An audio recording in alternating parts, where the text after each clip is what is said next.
This is your girl Yannick Taylor, aka Priestess, hostess of Conversations with the Priestess.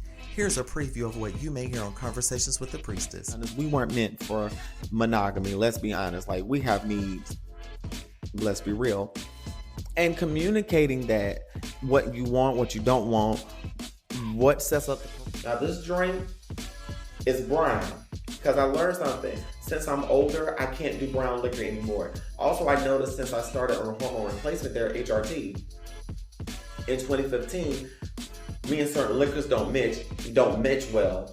I don't know whether... And I recognize that a lot of men love to be dominated by women. And that's because men are seen as these leaders, as this big alpha male dominant being. And because they're put on this pedestal of being leaders, sometimes they want to be submissive. Back when I cosplayed a Butch Queen in South Carolina around 2011, I was on Craigslist. This is when Craigslist was bumping and before they had gotten rid of the personal section. I hope you enjoyed that preview. Join me on Wednesdays at 9 p.m. for Priestess After Dark. Full video versions of the podcast can be found on patreon.com/CWT Priestess, and join me on Fridays at noon for our regular Friday post. Live, love, and be free. Smooches. Available on Spotify, Apple Podcasts, YouTube, anywhere you download and stream podcasts. Four Pillar Sports, a podcast for sports fans, made by sports fans. Join Chris and Randy every week as they dive deep into football, basketball, baseball, and professional wrestling. Catch For Pillar Sports on all major platforms. And remember, keep on talking sports. Everybody, it's your girl Priestess here. Thank you all for listening to Conversations with the Priestess. I'm doing this as a video format, and for those of you all who want the video format of this is a naked vlog that I'm also doing. So if y'all want this particular vlog, since it's of a sexual nature, trigger warning, y'all can go on over to my OnlyFans. I have a very special link where y'all can subscribe to my OnlyFans, where I have just my podcast stuff. And I also have a special link for those who want some more of the more salacious content, because y'all gonna see me explore my sexuality, and we're gonna talk more about that. I know I've talked about it in other episodes, but not in depth. So I'm gonna go ahead and talk about where I'm at right now. So let's go ahead and hit that intro. Take a drag of my cigarette. Bring me out, breathe you in.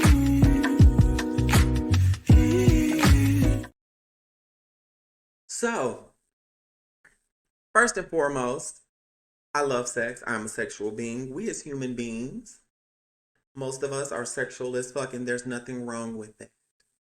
For many of us, religion and old archaic ways of thinking about sex has hindered us. And me being from a religious background, of course, sexuality, especially for queer people, was demonized like hell. There was this thing about having sex before marriage, as according to the Bible, and then, you know, so many other things about what type of sex, like oral sex, anal sex, shit like that. And since 2010, in reconciling my sexuality, my spirituality, and now deconstructing, I have really been exploring my sexuality. And I have really been getting into kink and BDSM. And I must say, I am one hell of a voyeur, and I'm not ashamed of that. Because if you were to see my playlist, y'all would know that I am a freak.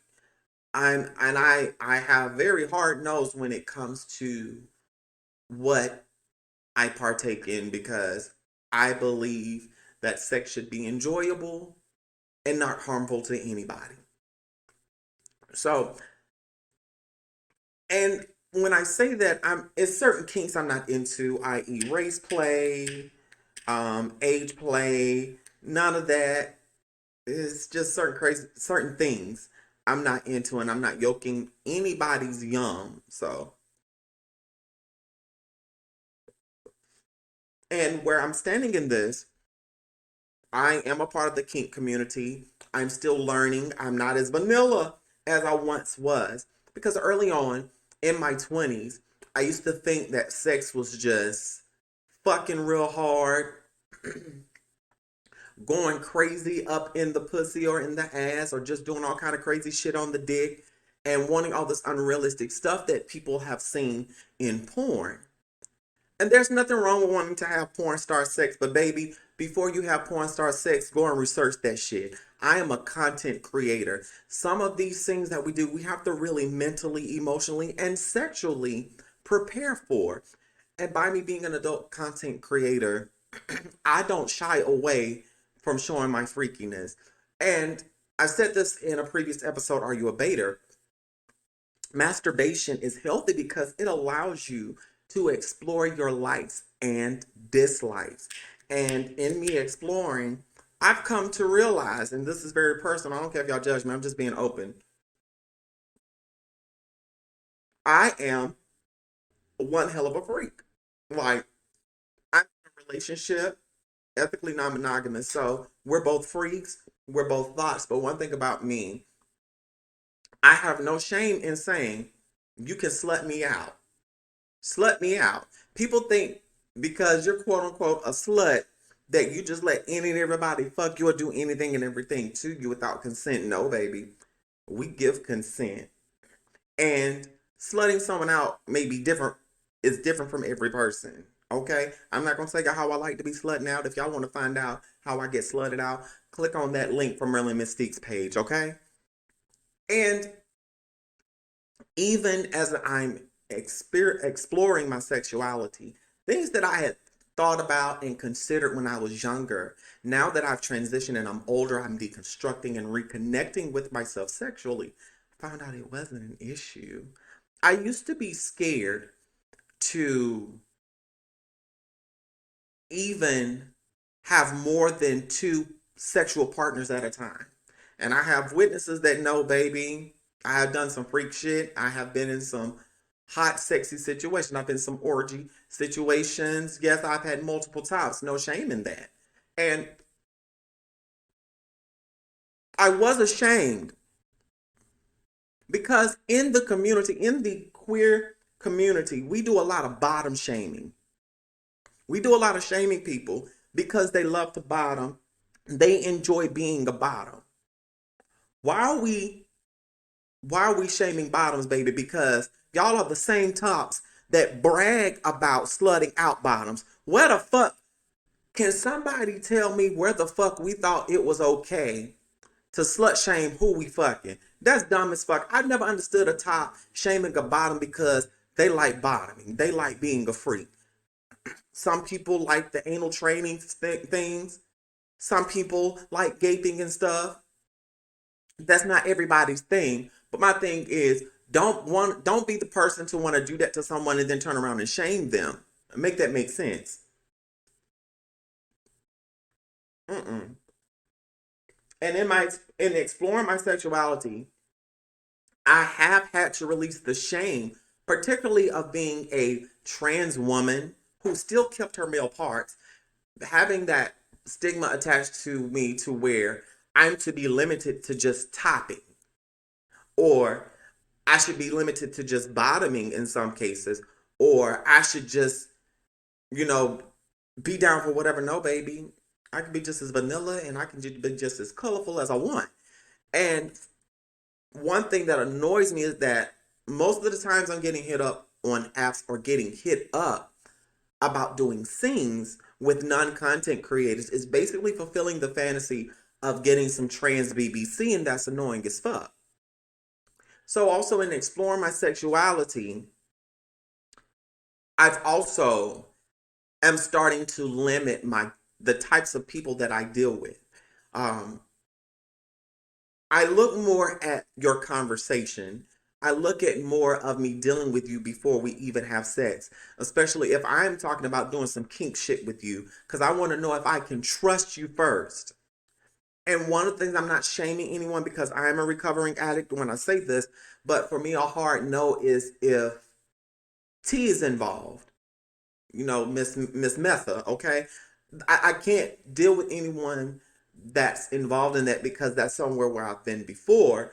And I I don't want to be a hindrance to anybody else's journey, and I don't need anyone to be a hindrance to mine, because I've been down that road and I don't want to go through that again.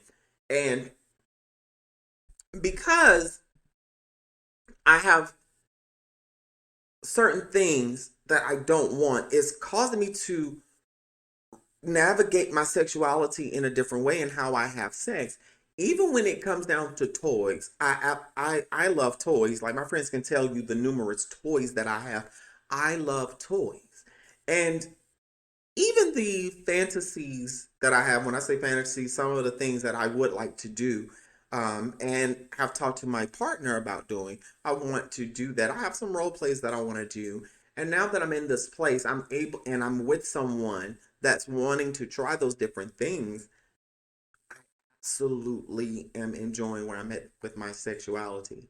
And I also recognize that I am an exhibitionist. Like, I love making my content. I love being watched, and I absolutely love um, when my partner watches me pleasure myself, and I love watching my partner pleasure themselves. And that's an area for me. I have recently started exploring just having mutual bait sessions instead of full on sex sessions. Um, because that has also helped me weed out a lot of questionable encounters, so to speak. And with me always being a baiter number one, me further enjoying my baiterhood on top of me exploring what I like in sex, I am I am expanding my knowledge and expanding what I will and will not do.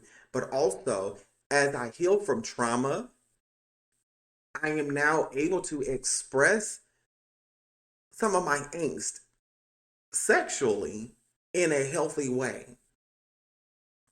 And for me, what releases for me is being able to have my partner just be rough and aggressive with me and slut me out and call me certain names, you know. Nothing crazy, the standard, yeah, fuck that asshole, fuck that ass bitch, yeah, you my slut. Stuff like that. Talk me through it also. Talk me like, yeah, you a good girl. I like that. Yeah. Yeah, goddess likes that. I like that type of shit that turns me on. And I'm sharing some vulnerable shit with y'all on this podcast. But that's the type of shit that I like. Talk me through that shit. Don't just hit it. And in my sexuality, in me exploring what I like in and out of sex, I am more specific when I'm in the mood to hook up. I'm very specific about what I'm looking for. Now, certain things I won't do with everybody, because we have to have that certain report. I'm sorry. Whenever you are exploring yourself sexually, limit who you deal with, limit who you explore with people that you can trust.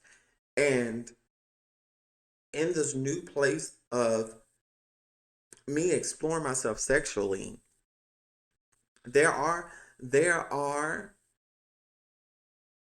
some avenues that have shocked me that I absolutely enjoy. I never would have thought in a million years that I would enjoy E-stem play, and that's with the DG10s unit. I'm going to go into more detail with that on another Not Safe for Work episode. But honey, yeah, that's that's that's where I'm at sexually. Even now, I don't even view porn the same. I look at that as an a tool to help you edge and masturbate, yes, but also for me, I like to sit and just watch the scene and explore, um, and really evaluate what about the scene is turning me on, what viewpoints, what perspectives. Because one thing I hear a lot of people that indulge in porn say, it's about certain views, certain perspectives. For me, one of the best views I like is when the top is plowing the bottom, and I can see and they're in missionary, of course, and I can see the bottom soles and the top soles because I'm a foot lover. I like soles. That's a thing for me. Or also, if the bottom is in doggy or bent over, I can see that as the hole and the soles. Even with my ladies, I have certain viewpoints for my ladies. I just like certain things in porn. So as I end this podcast, I need y'all to follow instructions. And even if y'all are listening, watching this on the OnlyFans, I want y'all to comment with where you are in your journey and tell me what type of porn do you like in the comments. Or y'all can tweet me. Tweet me on my freak page when y'all talk about this at Merlin Mystique. Yeah, everything is below in the comment section. So y'all live, love, and be free. Smooches, I love y'all.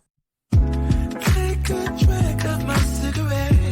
Bring me out, breathe you in. For Pillar Sports, a podcast for sports fans, made by sports fans.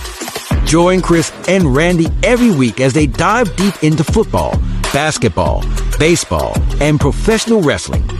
Catch For Pillar Sports on all major platforms. And remember, keep on talking sports.